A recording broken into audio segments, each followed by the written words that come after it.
ஜீ தமிழில் கடந்த சில வாரங்களுக்கு முன்னாடி தான் டான்ஸ் ஜோடி டான்ஸ் ப்ரோக்ராமோட சீசன் 3 ஸ்டார்ட் பண்ணியிருந்தாங்க. இதில் விஜய் மணிமேகலை தான் ஆங்கரிங் பண்ணுறாங்க அப்படின்ற விஷயம் எல்லாருக்கும் தெரிஞ்சிருக்கும். மேலும் ஆல்ரெடி ஆக்டர் ஸ்னேகா, பாபா பாஸ்கர் இவங்க 2 பேருமே ஜட்ஜஸாக இருக்க நிலையில் மூணாவதாக வரலட்சுமி சரத்குமாரும் ஒன் ஆஃப் த ஜட்ஜஸாக என்ட்ரி கொடுத்துருந்தாங்க. இந்த நிலையில் இந்த வாரம் 80s ரெட்ரோ ரவுண்ட் தான் நடந்திருக்கு.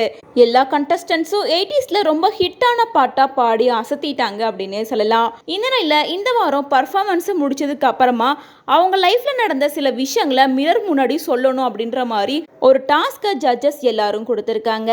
ஸோ அதை பண்ணுறதுக்காக ஒவ்வொரு கண்டஸ்டண்ட்டும் அவங்க லைஃப்பில் நடந்த நிறைய மெமரபிளான விஷயத்த ஷேர் பண்ணிட்டு இருந்தாங்க. அதில் டான்ஸ் ஜோடி டான்ஸில் ஒன் ஆஃப் த கண்டஸ்டண்ட்டாக இருக்க கெமியை எல்லாருக்கும் தெரிஞ்சிருக்கும். இவங்க நிறைய விஜய் டிவி ஷோஸில் கலந்துக்கிட்டு இருப்பாங்க. இந்த நிலையில் டான்ஸ் ஜோடி டான்ஸில் இவங்க இளமை இதோ இதோ அப்படின்ற பாட்டுக்கு செமையாக டான்ஸ் ஆடி முடிச்சுட்டு தனக்கு கொடுத்த டாஸ்கை செய்யறதுக்காக மிரர் முன்னாடி வந்து நின்றுருப்பாங்க. அப்போ நீங்கள் எப்போவுமே சிரிச்சுட்டே இருக்கீங்க, எப்பயாவது நீங்கள் அழுதுருக்கீங்களா அப்படின்ற மாதிரி ஒரு கேள்வி கேட்டிருக்காங்க. எப்போவுமே சிரிச்சிட்டு இருக்க கெமியை தான் அவங்க எல்லாருக்கும் தெரியும். நானும் நிறைய அழுதுருக்கேன். என் வாழ்க்கையில் நிறைய மோசமான விஷயங்கள்லாம் நடந்திருக்கு. எல்லாரோட வாழ்க்கையிலையும் பேரண்ட்ஸ் தான் முக்கியமானவங்களாக இருப்பாங்க. எனக்கு சின்ன வயசாக இருக்கும் போது நிறைய பேர் என்ன தப்பாக அப்யூஸ் பண்ணியிருக்காங்க அப்படின்னு சொல்லிட்டு ரொம்ப எமோஷ்னலாக வருத்தப்பட்டு கதறி அழுதுருப்பாங்க. இதை கேட்ட உடனே மற்ற ஜட்ஜஸ் எல்லாருமே ரொம்ப எமோஷ்னல் ஆகிட்டாங்க அப்படின்னே சொல்லலாம்.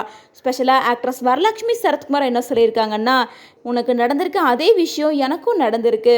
உனக்கு நடந்ததை நீ சொல்லும்போது எனக்கு நடந்ததை கண்ணால் பார்க்குற மாதிரி இருக்குது. சின்ன வயசில் என் அம்மா அப்பா 2 பேரும் வேலைக்கு போயிட்டாங்கன்னா எனக்கு தெரிஞ்ச ரிலேட்டிவ் வீட்டில் தான் விட்டுட்டு போவாங்க. அங்கேயுமே 5-6 பேர் என்னை ரொம்ப தப்பாக நடத்தியிருப்பாங்க, அப்யூஸ் பண்ணியிருப்பாங்க அப்படின்னு சொல்லிட்டு ரொம்ப வருத்தப்பட்டு கதறி அழுதுருப்பாங்க. எனக்கு குழந்தைங்க யாரும் கிடையாது. இருந்தாலும் எல்லா பேரண்ட்ஸ்க்கும் நான் பொதுவாக ஒரு விஷயத்த சொல்லிக்கிறேன். உங்களோட குழந்தைங்கள பத்திரமா பார்த்துக்கோங்க. யாரையும் நம்பி விடாதீங்க. எது குட் டச் எது பேட் டச் அப்படின்றத குழந்தைங்களுக்கு சொல்லி கொடுத்து வளர்த்துங்க. குழந்தைங்கள பார்க்குறது தான் முக்கியமான வேலையாக இருக்கும் அப்படின்ற மாதிரி எல்லா பேரண்ட்ஸ்க்கும் பொதுவாக ஒரு அட்வைஸை பண்ணியிருக்காங்க.